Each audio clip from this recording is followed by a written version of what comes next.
Welcome to yet another edition of International Forum.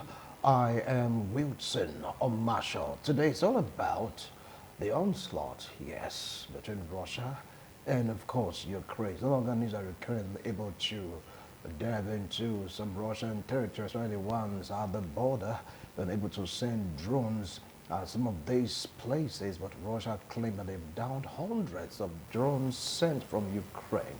And right now, Russia is bombarding Kyiv and other parts of Ukraine, front, left, right, back, center. And we'll take a look at the matters arising occasioned by these intense hostilities between these once upon a time brothers. Yes, they are brothers. But when brothers fight, if they fight to the death, they choose to fight to the death, strangers will definitely come pick up their inheritance. Is that the case of Ukraine right now? And Russia, who is bigger, who is mightier, who is stronger, who ought to show restraint in this particular situation? We'll take a look at this. But before that, let's take a look at some stories making rounds globally. Let's move straight down to UK, where they are having serious issues with prisons. Yes, they choose to release some prisoners, over 1,400 or thereabout, or more than 1,700 prisoners have been released because of prison congestion. Over 80,000 inmates, and right now the cell just can't take it anymore. That is what is happening in the UK. They're targeting minor offenders or persons with lower jail terms. They want to decongest the prisons, thereby releasing these persons that have so little jail term. Some are for it while many are against it. For instance, some that are in jail because of assault issue. People that are still recovering from the assault meted on them by these persons, tell me how would they feel psychologically when they see this man, this woman that caused them pain, that maimed them, that blinded them, walking free on the streets of UK, all because of this new rule. Yes, they want to make sure they're able to take care of inmates adequately, and with the number increasing, they just have to do this. So let's see how UK will fare if you release some persons that are really inimical to the society because of a minimal jail term. You think this will go well? Why don't they want to build new prisons? That's a question about asking. Or why won't they from the society to be able to make sure that these citizens are really living, obeying rules and regulations? As it stands right now, over 1,007 inmates will be released. Do you think they've repented? But are going to cause more harm in the streets of UK. Time definitely will tell. Move straight down to Germany, where Germans have chosen to close their borders yet again, this time from the sea. If you're coming into Germany from land and sea, you are going to undergo serious scrutiny. Why? Because of so much stabbing. You get to hear a migrant coming into the city, he or she just cannot cope, brings out the knife, start attacking citizens. And they are saying that most of the persons involved in this dastardly acts are migrants. Germany, they've been so magnanimous in accepting migrants from Africa, from Europe, from Asia, you just name it, but now you need to affect them negatively. Hence, the governing council in Germany, led by the chancellor, they are saying enough is enough. You're coming from the sea, you're coming from land. There's going to be scrutinizing each and every one of you to know your psychological stance, to know your religious stance, to know your emotional stance, to know if you can really cope with the Germans. Because from what they said, you cannot impose your own religion on them. You cannot impose your own way of life on them. They own the country. They are magnificent enough to grant you asylum. Why are you doing this to the citizens in Germany? That's a big question right now. For everyone to come in, they will undergo, even if they belong to the EU, they will undergo rigorous scrutiny so that the bad elements can be sieved out for the safety of the ones in Germany. So I'm not saying this is a wonderful development. Others are against it, saying it might just be a way to ease off migrants trooping into Germany for greener pastures. Think about it. You welcome someone to your home, another person destabilizing the environment, eating up the polity, what would be the right thing to do? Yes, you have to bring the sledgehammer, say enough is enough. For you to come in, you must be vetted, you must be verified, you must be scrutinized to know if you're coming into Germany or into your home with good intention. All right, moving us down to the U.S., where Kamala Harris and Donald Trump will be facing off on the 10th of September, which according to our calendar is today. So it's about disparity in hours. It could just be 4 hours, 5 hours, 8 hours from now. You're going to see Vice President Kamala Harris and former President Donald Trump. They're going to be in a serious tussle, trying to convince Americans why they are the best for the job. Don't forget that according to opinion polls right now, as it stands, Donald Trump is still ahead of Kamala Harris. So Kamala Harris has been able to cover some gap, but still the gap is there. What are the Americans saying? They're saying, look, they don't know much about Kamala Harris. They want to know more about Kamala Harris. For Trump, you know Trump too well, his first thing in office, now he wants to come back. Many people that work Donald Trump, but they don't know what Kamala Harris stands for. And Kamala Harris didn't do herself this favor by addressing press. She's been avoiding them, people saying that it's just going to be a one-time thing. You come for the debate. It's what I have in store for Americans. You know that any press is good press. But now she's trying to, like, you know, cover up that lapses, cover up gap. But today is the D-Day. Do you think the debate will really make Americans make up their minds on who to vote for? Don't forget about the 7 swing states. Election starts in earnest in these swing states. And they need to hear from both candidates because Donald Trump, according to report and research, he was able to conduct a mock debate to test his onion and invited top reporters, top person that can really give him hard questions, and he was there trying to answer the question. That is what they call a man getting set for the debate. But on the other hand, Kamala Harris was just trying to give her husband some point that she will present 2 different things. Don't forget that adequate preparation prevents poor performance. If you take a look at their stance preparation, Donald Trump invited people to hit him a question where it hurts. He was able to maneuver. They were like, you know, picking out his mistakes. This is what you say, this is how to avoid this. And, you know, he said, go ahead, hit it up. Because you really want to go in. He knew that this is not Joe Biden. This is a new person, a fresh blood that has so much to offer. So he needs to be on top of his game. That's why he used to go that way. He invited top reporters, his so-called enemy in court. He invited them to come ask him questions just to get set for the D-Day. But for Kamala Harris, anyway, let's just see how all this will pan out. They talked about muting mics if they go berserk. But do you think that will save anyone? You know, when Donald Trump gets a little bit upset, he tends to, like, you know, talk out loud uncontrollably. Will Kamala Harris be able to watch her emotions to calm Donald Trump down to, like, you know, administer her points? Well, you get to see all that today. So you know the essential tune into to really watch out this interview. I want to, like, you know, target the interview of our time. Kamala Harris versus Donald Trump. Me here in the studio to talk about this issue bordering between Russia and Ukraine. A political analyst, political commentator. He has traveled around the world, well read. Join me to welcome Honorable Etiosa Igebo, aka Sunny. You know I was going to say that. Good afternoon, viewers. It's been a while. You know, they said a leopard cannot change its skin, so yeah. I don't expect you to change your antics. The Fresh Prince of Bel-Air. Whatever, that's for Will Smith. Anyway, you went off the grid. What happened? You just like you disappeared. I've been around, you know, busy with all the pressing issues, and you know, it's always good when you come to the studios to share your thoughts on issues that other people want to tee off ideas from. You must be mentally ready. Yeah. So I was kind of like in sabbatical dealing with other things. All right. Welcome back. It's good to have you back. Thank you. Russia, Ukraine, they're at 8. You know it already, but right now it's like there's a twist to the story. Ukrainians now have the means of hurting or to hurt Mother Russia. Some weeks ago, they were able to enter through borders, villages, town, occupied some places, and they were like saying they're not interested in occupying Russian territory, but Russia should leave that territory. And right now, they are using drones to attack Russia. Russia is bringing down the drones. According to Russians report, hundreds of drones were dismantled by their defenses. And of course, the Russians not taking it easy with Ukrainians in the sense that the capital and other top cities have been heavily raided with bombardment from Russia. Now, what do you have to say about this? Well, it's a joke taken too far.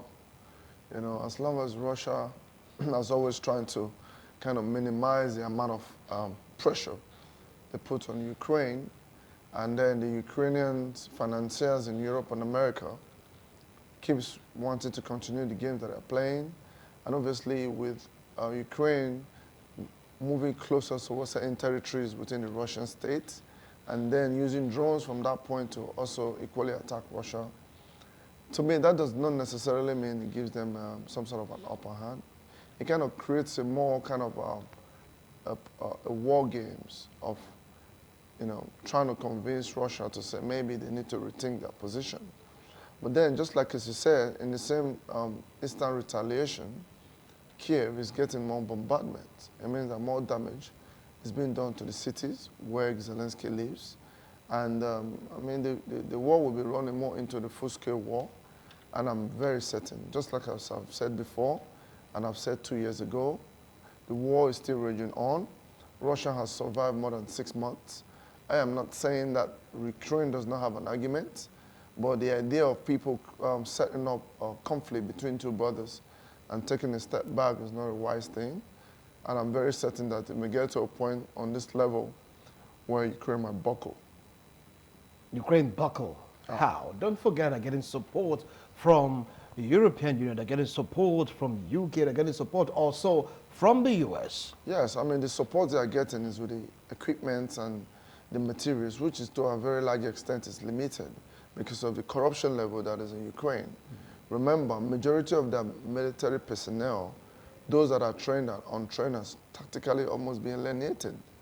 You know, the Russian forces' strength is way ahead, way too much for the Ukrainian forces to handle, except maybe the mercenaries that are coming from the US and maybe Europe and other places coming in to do a paid job.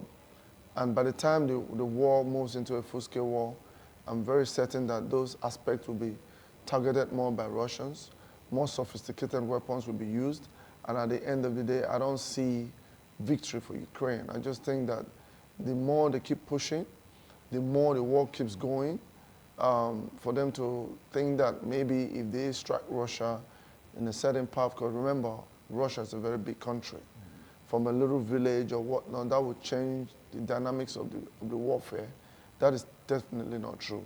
I just feel that a dialogue will still be better. I still feel that Ukraine should rethink their position, while Russia on their own also cut down on their aggression towards Ukraine and find a kind of a peace roundtable discussion on the matter. If it continues to be this war game, I can assure you if the conflict goes on this level any much longer than this, maybe in the next year, maybe nothing will be left of Ukraine. Of Ukraine, because you talked about it going to a full-scale war. Some are saying that the war is already at full scale. So how do you say full-scale war? Yeah, well, I mean, just like you said, the bombings in Ukraine, in the major cities has increased. You know, the use of long-range weapons and, you know, wanting to, you know, pressure the government to buckle in Ukraine, at some point it's like a tit for tat. They come in and they kind of pull back. They come in and they're trying to pull back. They attack them from a certain region to strategically hold on to certain areas, and then they also pull back. As much as we know that a fraction of the military personnel of the firepower of Russia is being used, you can agree with me that up to this day, they still occupy Crimea. Those major areas where they've made strategic gains and secure, where they can probably launch nuclear weapons if the need might arise, you will not disagree with me when I say it is still not on a full-scale war. Because the war at this level, for some people, it might look like a full-scale war. But with the sort of strength that Russia exhibits, that is just like a little punch and knocks here and there. Because remember, you can move it from a full-scale war into a nuclear war.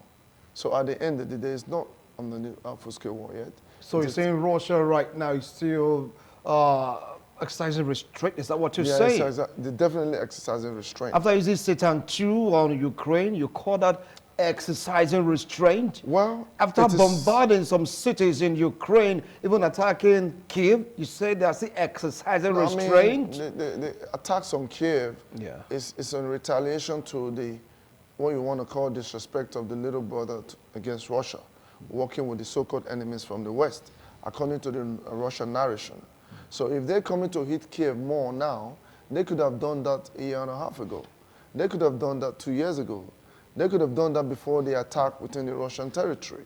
But the more they come in to attack the Russian territory, the more Russia can increase the scale of the attacks and more damages will be done to Kiev. So that is why I said it is still more like looking at strategic ways to consider they are brothers, but they're already at war to a very large extent, and keep putting the pressure and increase it and decrease it, hoping that one day they will sit on a round table and have a resolution. One day they'll sit on a round table and have a resolution. Now let's take a look at Russia's tactics. Now when Ukraine intruded into Russian territory, now what the Russians did was to evacuate personnel living in that particular territory, tell them to leave.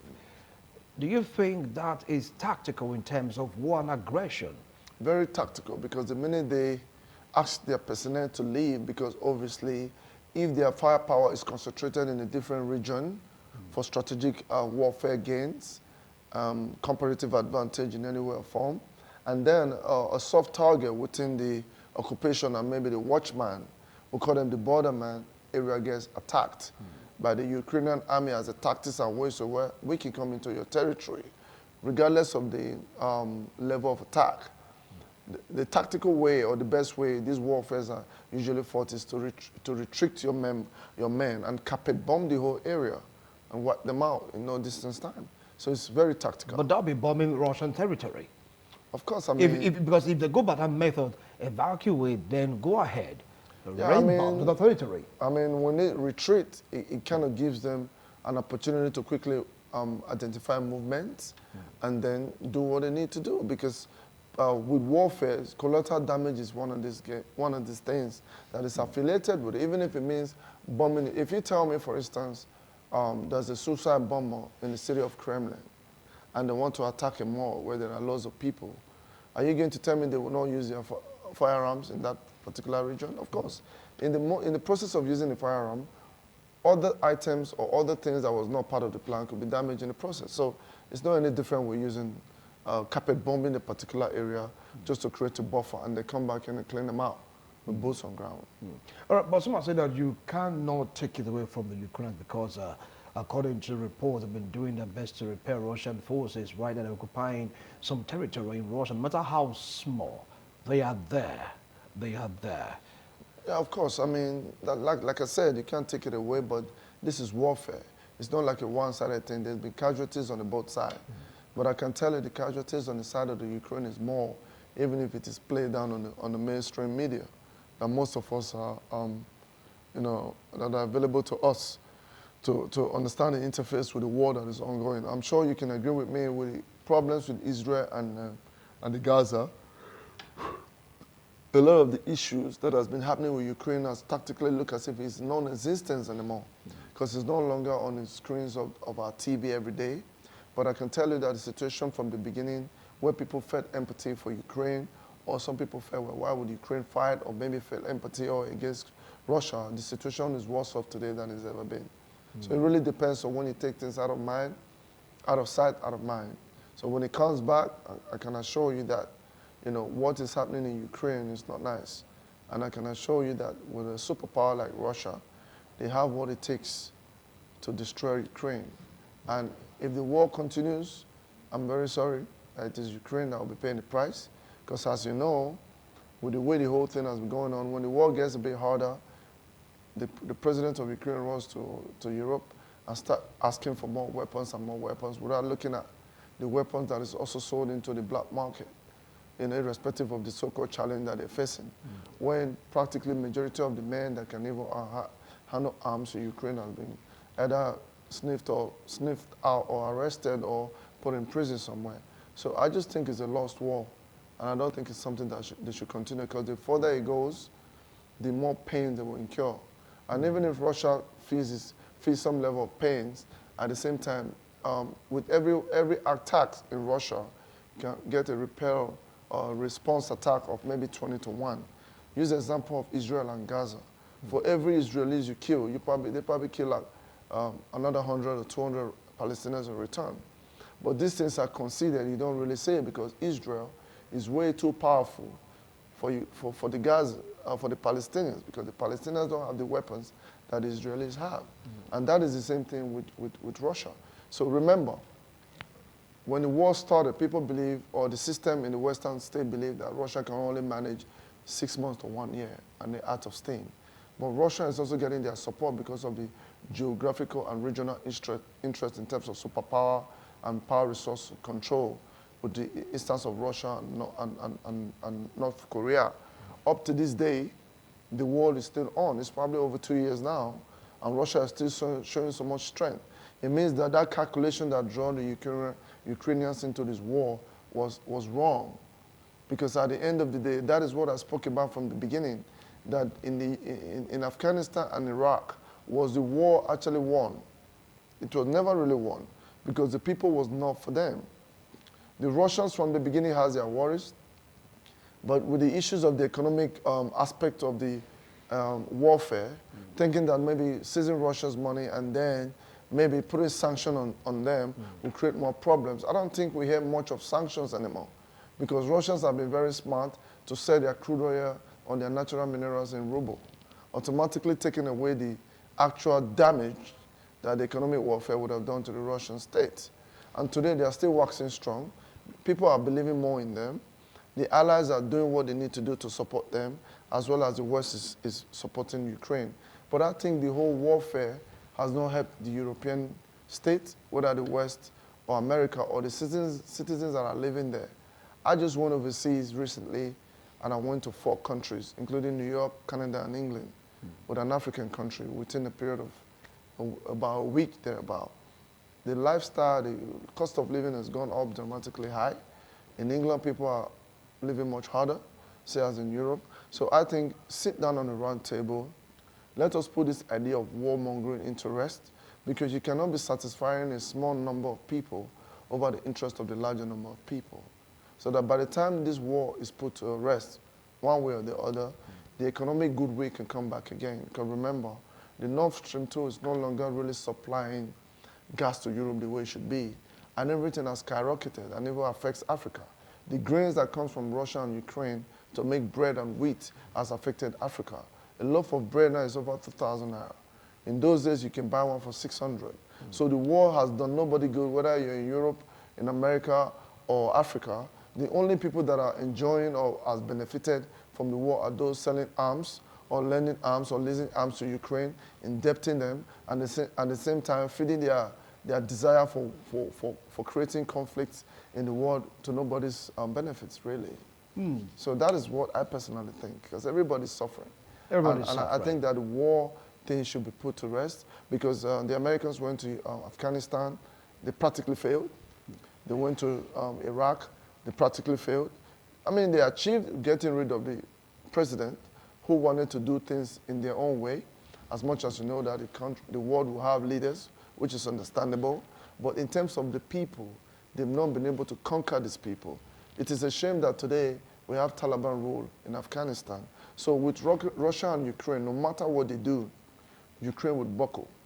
Now, if there is an all-out war, because it's in towards a dimension, right, because of the aggression of Ukraine, though felt more like an invitation to speak to the Russian populace, and Putin is not taking it easy with Ukrainians, do you think it's going to lead to each of the allies taking sides completely, knowing fully well that the United States election is coming up barely 2 months from now? Well, I think if you ask me, just when we were speaking earlier before we got on this platform and speak on the international forum, I think I heard you say that Trump was having an edge over Kamala Harris. Yeah. When I was in New York a couple of weeks ago, a lot of people that came to the functions we went to in Canada from LAX, Los Angeles, were saying the reasons why they don't really want Donald Trump is because of the abortion laws, which means people need to pay for their own abortion. So they call these Republican states the red states, and they call the conservative states Democrats, the blue states, if you like. However, if Trump is having an edge, you can see that the war that is ongoing might evidently not favor Ukraine eventually, because Donald Trump has previously pulled out from every war that the US was involved in. He pulled out of Afghanistan, he pulled out from Iraq. He said the money that was being spent in those wars was too much. He tries to negotiate with Yemen and see how the US can take their hands off very harsh foreign policies. But when Joe Biden's government came back, they went back into starting up the Ukraine war. So what makes you think that if Donald Trump wins today, the inevitability of aborting the full-scale war is not possible? Because he may come on board, and if he wins as president, the next thing he wants to do is to interface with Russia and trying to find a dialogue, which I know will not 100% be favorable to what the Ukrainians want, because the Americans are leading the chance, and Donald Trump is clearly on the opposite side of what the Democrats believes in. I love the Democrats as a party in America, but their foreign policies always seems to be the same. When George W. Bush was president, it was the same. When President Barack Obama was there, it was the same. Now, don't forget, George W. Bush is from the Republican angle. That's Yes. where Donald Trump is like, Yeah, but that's where I'm coming to. That's where I'm coming to. I said when W. Bush was there, the foreign policies was very harsh. It was always creating wars. When Barack Obama came on board, I was a bit surprised that he followed the same track of creating wars, and obviously I was not a fan of Barack Obama. And then I was shocked that when Donald Trump came on board, a Republican president was not pulling out of those wars. In England, when we were much younger, growing up, I knew a lot of people from Afghanistan who were direct conflict, who the war directly affected their parents, and then people from Somalia, people from Yemen, people from Syria, people who came in and sought asylum in England because they were caught in a war that was happening in their country. The story they tell you is completely different from what you hear on CNN or BBC, on this mainstream media or Euro channel or whatnot. Because you can tell that there's a deceit that is ongoing as to why there's war and what exactly they choose to achieve with creating war for these people and say, well, the people is on our side. So the stories are completely different. And I build my opinions from that. Because you're talking about people that directly got affected from this war. So a full-scale war with Ukraine and Russia is not something we pray for. I don't think Ukraine can actually manage and sustain a full-scale war. Why? Because the president of Russia, Putin, is always up and about.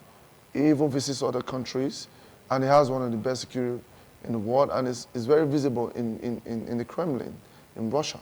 But why is the Ukrainian president, by the time the attacks are coming from the Russians, he runs into the bunker? So you can already tell who is the victor and who is the defeated player in this war game. If you are hiding under the bunkers, but it's for his own safety. Whether it's being vanquished or not, it's for his own safety. Even though he's heavy bombardment, the next thing for the moment to do is to go under to hide. Exactly, but the same thing is not happening in the opposite direction. When you have an attack in the Russian border, somewhere like in Sambisa forest, like in the Nigerian state, you cannot compare that with somebody being attacked in the middle of Abuja or Lagos. So there's no match for Russia. And a full-scale war will mean more devastation for them. And to me, we don't pray for that, because if it happens that way, I don't see the foreign countries getting involved. I don't see American boots on ground. I don't see the European boots on ground, because if they do, it means that the war will be further escalated into a nuclear war. And that is not what those who are backing Ukraine want. Because if that's what they want, every time there's been threat, it goes to a point where they've really felt that Putin was going to pull the plug. They started rushing to the United Nations to talk about how they should not involve a nuclear war, when, as a matter of fact, Russia and Ukraine were still going on a daily basis, killing themselves.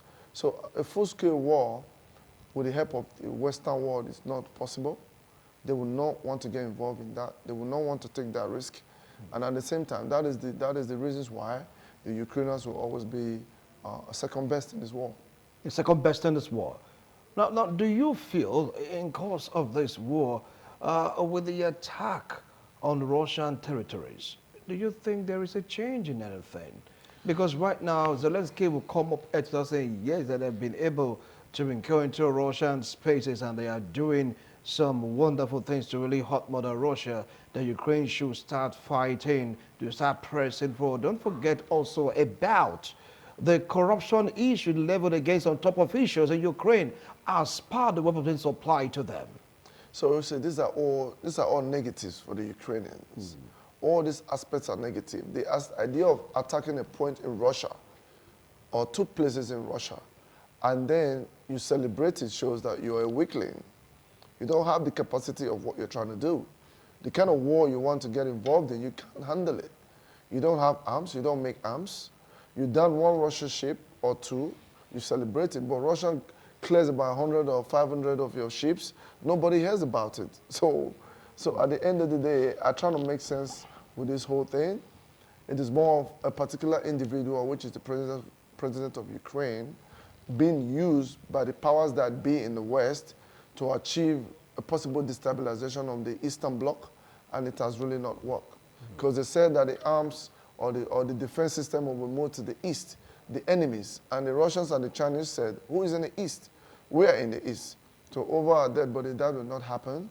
And they understand very well that within the tension between the US and Chinese, to do with the other states, the other time. Yeah, Taiwan, yeah. Taiwan, they've all kind of been a kind of a power play, a war play, and then this whole thing has died down, and Ukraine constantly feel the brunt, getting bombarded and extinguished every day, and nobody's hearing it. Because remember, back in Iraq, there was a situation whereby a particular news channel broadcast the reality on ground, and then the issues of the dossiers.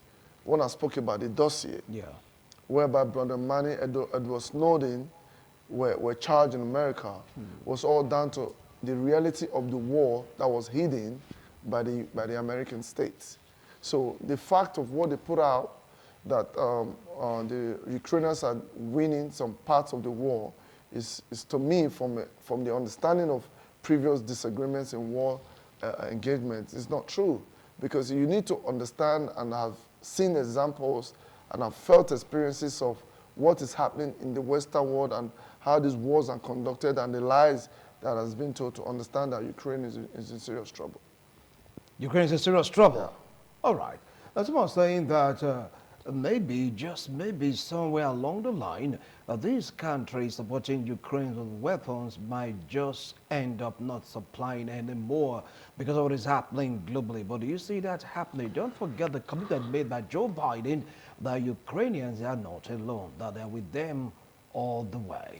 Look at Joe Biden. I mean, you don't mock people with their health.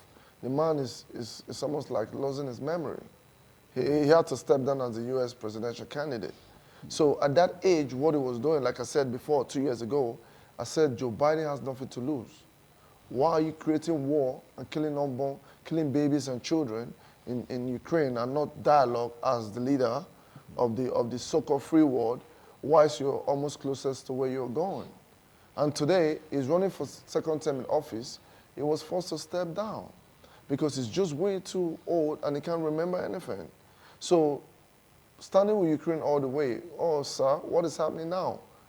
You're back in your house looking after your health. You're no longer well. And yet, there's war going on and innocent kids, women is being raped in Ukraine, and all these kind of evil things are happening to them just because some old man wants to create problem because he's pushing an American policy. So I think when Donald Trump wins, for example, I'm not really bothered about who wins. I think Harris is also equally good. But I believe if Donald Trump wins, he will pull out, it will stop the war between Russia and Ukraine. Now, how do you think he's going to go about it? Because If he wins, by adventure he wins. Because the Americans are the one forcing and pressing. I would say the Americans and the British are the one leading the chant, telling their, extended brothers in Germany, France, and all these countries that there's a need for the European Union and the Northern Alliance Treaty Organization, NATO, to stop Russia from expansion in terms of economic goodwill. Because Russia is blessed and they're making money. That is probably one of the reasons that created problems, because Russia do challenge some of the U.S. policies in Yemen and all this Vietnam and these sort of areas in terms of territorial dominance, if you like. So I strongly believe that if Donald Trump comes, he pulls the plug, because he will be the one to say, just like Joe Biden has stood firm to say, well, they must carry on with the war, you must provide arms for Ukraine. By the time the U.S. government says under Trump to say, no, we're no longer interested in that war, it will just diffuse and there'll be dialogue. But some are saying even if US should pull out right now, UK is still there, France is still there, the EU, they said after all, Ukraine wants to be part of a member of the EU. Yes, I mean, the UK and the French citizens and Germany are there. In terms of what their government has done, 90% of the people does not even want the war. So, but on the government level, the US is able to lobby and coerce them to do the needful. An election just took place in England. The very political party that joined this war, the problem that created stress between Russia and Ukraine, has been voted out of office.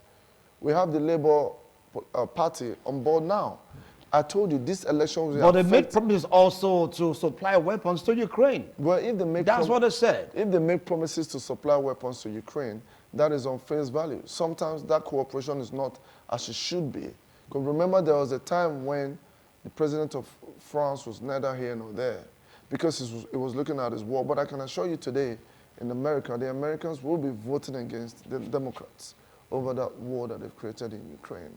I must tell you, because they're using the taxpayers' money to fight a war that is senseless, a war that has created pains across the world.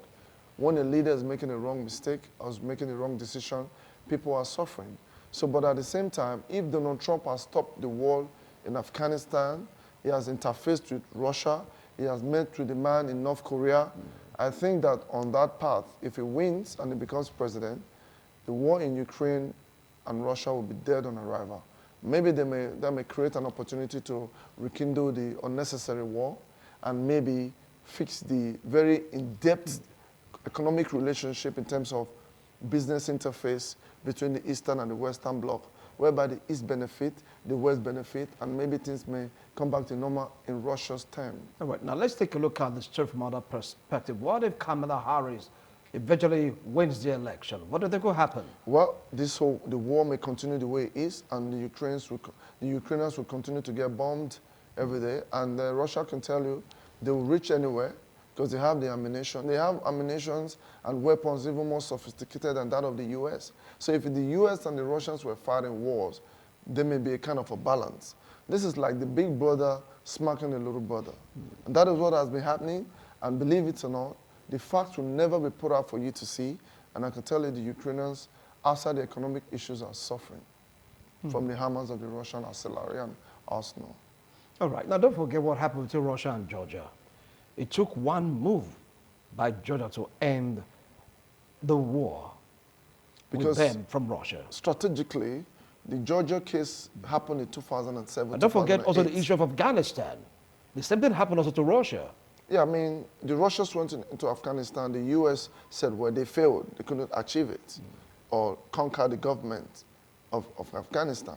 But the U.S. went there, claimed to have conquered them, but at the same time, the same government they conquered fell again.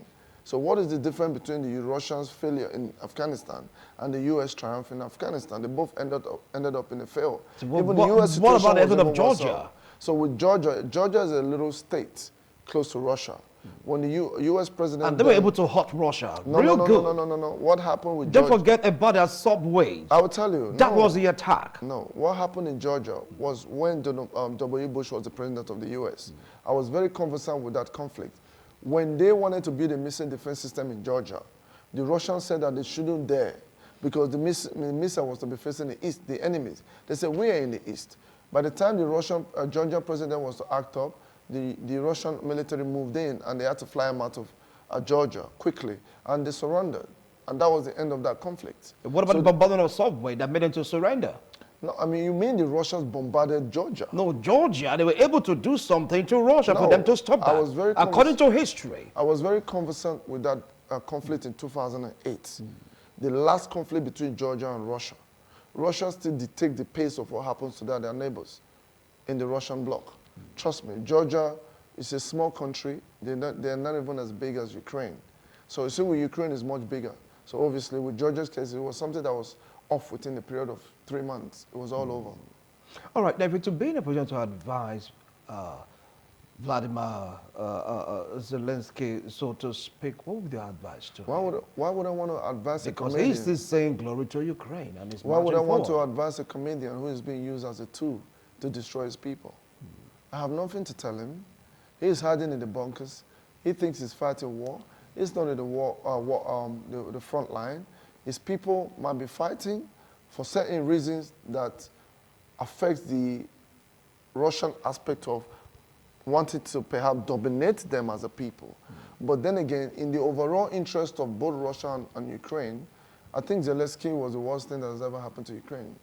The worst thing? Yeah, because a different president could have been there and stand their ground with the Western Bloc and want to dialogue and negotiate and find ways to work things out. Because in your face, the Russians came to take over Crimea and issued the Russian passport to all of them. It's like somebody coming into Nigeria and taking Lagos State, and you do nothing about it. So what are you going to do to Russia? There's nothing. So it's just a tool that has been used. There's no doubt he's a comedian. He's just a comedian. So how long do you think this war will end? The longer the war goes on, the more casualties, the more damage they face, and at that point, maybe they might be forced to dialogue. Wow. And the dialogue will be on the Russian terms, I can assure you. On the Russian terms? Yeah. All right, thank you so much, Honorable Etiosa Igebo, for a wonderful analysis. Is it going to be on the Russian term? If eventually they want to dialogue, don't forget that a particular country was able to settle, well, I say, mediate for a ceasefire where there was prisoner swap. Yes. Russia and Ukraine exchanged prisoners, and whenever the exchange of prisoners, Ukraine incurred into Russian territory, and Russia started bombarding more of Kiev territory. How do you think all this will end? Anyway, time will tell. We'll do it again next week, Tuesday, God willing. Bye for now.